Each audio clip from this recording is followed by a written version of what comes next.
Түркиянын Манавгат шаарында эки кыргызстандык кыз мекендешин сабап тоноп кеткен. Бул тууралуу түрк маалымат булактары жазып чыкты. Маалыматка ылайык, Курбаева Аны аттуу кыргыз жараны Айжан жана Айзат аттуу мекендештеринин үстүнөн полицияга арыз жазган. Ал өз арызында аталган эки кыз аны сабап тоноп кетишкендигин жазган. Жабырлануучу ооруканага түшкөн. Шектүүлөрдүн баатырынан жабырлануучунун телефону табылган. Ысык Көл облусунда Кумтөр алтын кенинин кызматкерлери уруша кетишип, бирөөсү бычактан алган жаракатынан каза болду. Бул тууралуу аталган облустун ички иштер башкы башкармалыгы билдирди. Маалыматка ылайык, Каракол шаарында алтын кенинде чогуу иштешкен эки жаран арак ичип отурушуп уруша кетишкен. Жыйынтыгында 1985-жылы туулган жаран каза болуп, кылмышка шектөө катары анын кесиптеши 1968-жылы туулган кармалды.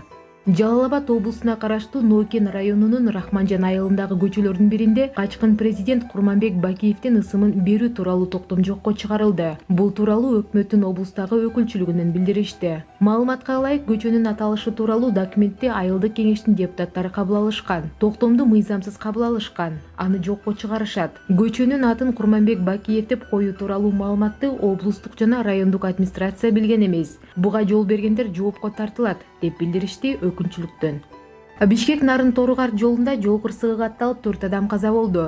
Бул тууралуу жол кыймылын көзөмөлдөө кызматынын башкы башкармалыгынын маалымат кызматы билдирди. Арасында Майра Керим кызынын уулу Ак Жолтой Канат уулу бар болгон. Автоунааны Кочкорлук ырчы жигит Жоомарт Алмазбеков башкарып бараткан. Алдын ала маалыматка ылайык, кар жолдогу тайгакка унаанын тормозу иштебей, жолдун четине чыгып кеткен. Ичинде дагы бир ырчы Ак Жолтой Канат уулу келинчеги менен жана дагы бир өздүгү тактала элек адам болгон. Азырынча аты жөнү тактала элек жаран учурда кома абалында ооруканада жаткандыгы айтылат.